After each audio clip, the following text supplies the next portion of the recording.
Eh bien bonjour à tous et bienvenue dans cette nouvelle vidéo. Alors comme j'avais expliqué dans les deux vidéos d'avant, celle sur les par 3 et les par 4, il y a quelques années j'avais fait une série de vidéos où j'expliquais ma stratégie sur les différents pars, 3, 4, 5. Et c'est des vidéos qui avaient bien plu à l'époque et je me suis dit ça fait plusieurs années que je ne les ai pas faites, ça se trouve ma stratégie a changé. Et donc je me suis dit on va refaire une série de vidéos comme ça où on va actualiser un peu ma stratégie en fonction des différents parts. Donc là, celle-là, c'est la vidéo sur les parts 5. Si vous n'avez pas vu, il y a la vidéo sur les parts 4 et les parts 3, normalement, qui est déjà sortie. Théoriquement, je l'ai sortie avec une semaine d'écart si j'ai pas eu la flemme de faire le montage, ce qui est parfaitement possible.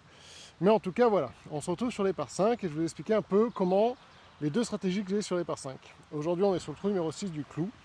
En l'occurrence, généralement, j'ai qu'une stratégie sur ce trou-là, mais je vais vous l'expliquer avec. Je vais faire comme si c'était un par 5 un peu différent. Donc j'aurai une balle blanche, une balle jaune, et je vais vous montrer un peu mes deux stratégies. Alors,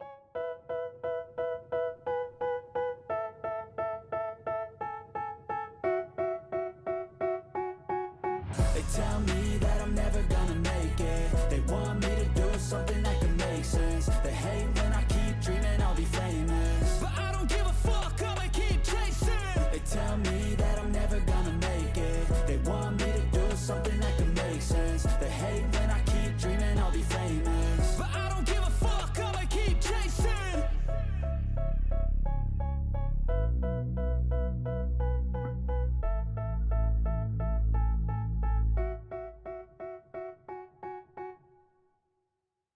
Alors, première stratégie, assez simple, assez logique, c'est tout simplement, je me dis, c'est un par 5 qui n'est pas forcément très long, et si je mets une bonne mise en jeu, je peux peut-être l'attaquer en deux. Voilà, j'aurai peut-être une chance de l'attaquer en deux. Ce qui est le cas sur ce trou, donc je prends mon driver et je réfléchis à où est la bonne zone au raté. En l'occurrence, sur ce trou, je sais parfaitement que la mauvaise zone, c'est à droite, il y a hors limite. Le vent aujourd'hui en plus pousse un peu vers la droite, donc je vais essayer de faire un driver un peu en draw, avec l'objectif de vraiment me mettre partie gauche du fairway là-bas. Allez.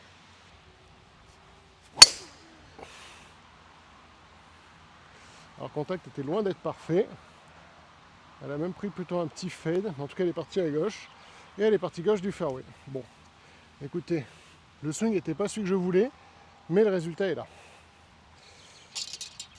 Ensuite, deuxième stratégie, donc je vais prendre la balle jaune. C'est tout simplement, je sais que je n'arriverai pas à attaquer le green en deux. J'ai pas la distance pour. Ou le dogleg est fermé. Enfin, en tout cas, voilà. Je sais que je ne pourrais pas y arriver. Il y a en limite à droite ou il y a de l'eau, j'en sais rien. C'est dangereux de mettre un driver si jamais il s'égare. Dans ce cas-là, ce que je vais prendre, c'est soit mon bois 3, soit mon fer 2. Donc là, en l'occurrence, je vais prendre mon fer 2. Et je vais me dire, je vais jouer, je vais attaquer le green en 3, quoi qu'il arrive. Donc on met un bon coup de fer 2, pareil, partie gauche du fairway là-bas. Et ça ira très bien.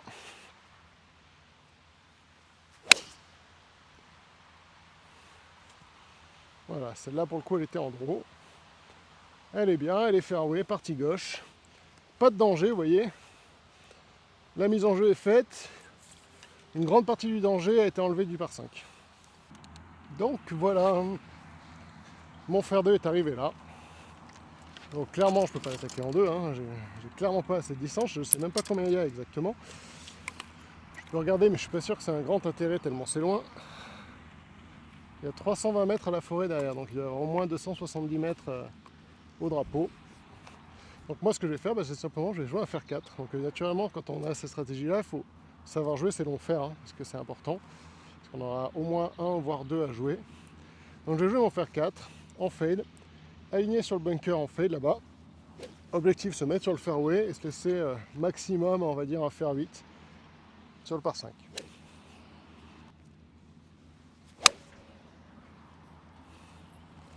Et ben voilà, elle est parfaite comme je voulais, en fade, sur le fairway là-bas à droite. Très bien. Donc là, la balle blanche, hop, si on regarde, il va me rester à peu près 230-240 mètres au drapeau. Donc entrée de green, il doit y avoir peut-être 220. Donc c'est-à-dire qu'avec mon bois 3, je peux potentiellement y aller. Donc objectif de la stratégie de le jouer en deux, c'est de se mettre soit sur le green, soit bord de green et faire chip putt pour le birdie. Sauf que là, on a quand même un club qui est très long, qui a plus de dispersion qu'un fer 4 par exemple que j'ai joué avant. Donc on va s'aligner à gauche, gauche du green, vu qu'il y a toujours le hors limite à droite. Gauche du green, on va faire un fade.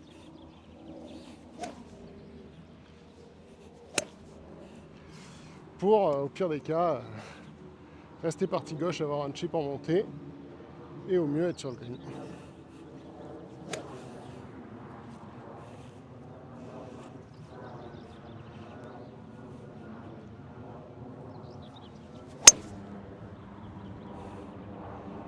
Elle est vraiment réussie, bien en fade.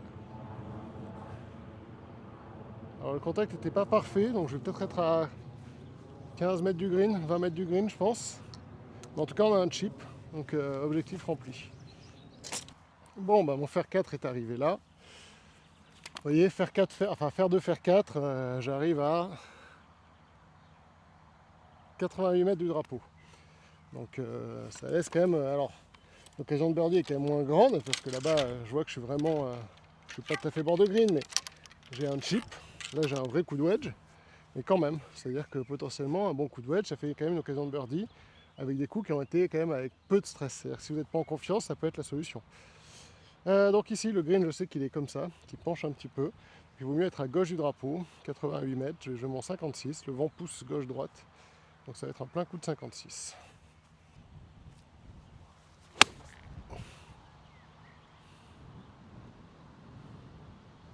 Boîte. Wouhou! Elle était à deux doigts de... Je pense qu'elle a rebondi avant le drapeau, elle a sauté, et en fait elle était juste à côté du drapeau, j'ai cru qu'elle allait boiter. Et donc, driver boîte 3, je suis arrivé là, j'ai un chip. Il me reste combien? Je vais quand même prendre un petit coup de distance. Il me reste 28 mètres, vous voyez. Donc là, c'est vraiment un petit chip. Sachant que bon, en l'occurrence, je ne suis pas hyper bien placé parce que le drapeau est plutôt entré, donc j'ai peu de place sur le green. Mais bon, c'est pas grave, hein. On va quand même essayer de se mettre proche, se donner une belle occasion de birdie. Allez, c'est parti.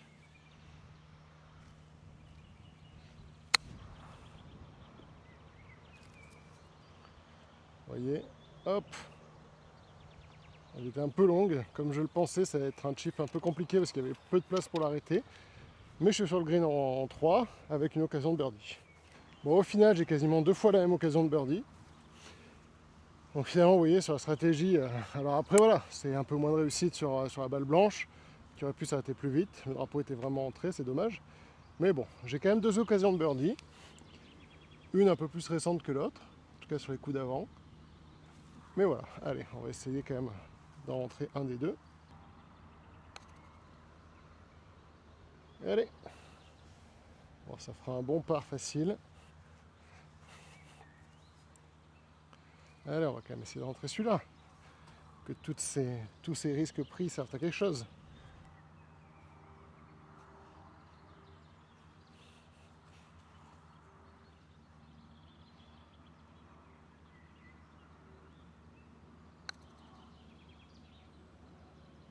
Ah, court dans la ligne. Ah là là, dommage. Bon bah ça fait 2 parts faciles. Vous voyez, sur un par 5, avec quand même 2 occasions de birdie, donc plutôt content. Alors, comme vous avez vu, je finis donc, les 2 balles avec par. Les 2 parts finalement étaient assez simples, étaient un peu plus dangereux quand j'ai essayé d'attaquer en 2.